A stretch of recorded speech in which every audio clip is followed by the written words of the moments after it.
Hey mga bro, welcome back sa channel. May malupit tayong balita ngayon. Noong July 8, 2024, formal na nilagdaan nina Philippine Defense Secretary Gilberto Teodoro at Japanese Foreign Minister Kamikawa Yoko ang Philippines-Japan Reciprocal Access Agreement (RA) sa Manila, at mismo si Pangulong Ferdinand Marcos Jr. ang saksi sa event na ito. Pero, bago mag-take effect ang RA, kailangan pa itong ratipikahan ng mga legislative bodies ng parehong bansa. It's a necessary step, pero walang duda na malaki ang magiging epekto nito sa ating defense strategies. Ang RA ang legal framework na magbibigay daan sa Armed Forces of the Philippines, AFP, at Japan Self-Defense Force, JSDF, na bumisita sa bansa ng isa't isa. Hindi lang ito para sa mga simpleng pagbisita, mga bro, kundi para sa mas malalim na pagkakaisa sa depensa.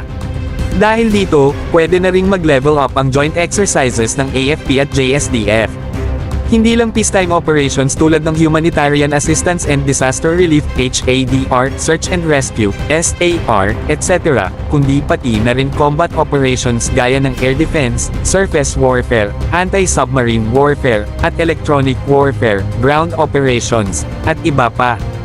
Ang kasunduan ay nilagdaan kasabay ng nakatakdang 2+tel meeting ng Foreign Affairs at Defense Ministries ng Pilipinas at Japan na ginanap sa Manila noong July 8, 2024.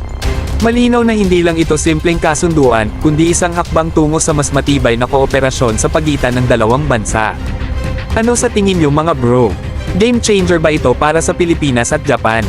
Drop nyo ang inyong mga saloobin sa comments below at pag-usapan natin. Huwag kalimutang mag-like, share, at subscribe para sa mas maraming military updates sa ating defense strategies. Stay curious, stay informed, at stay patriotic.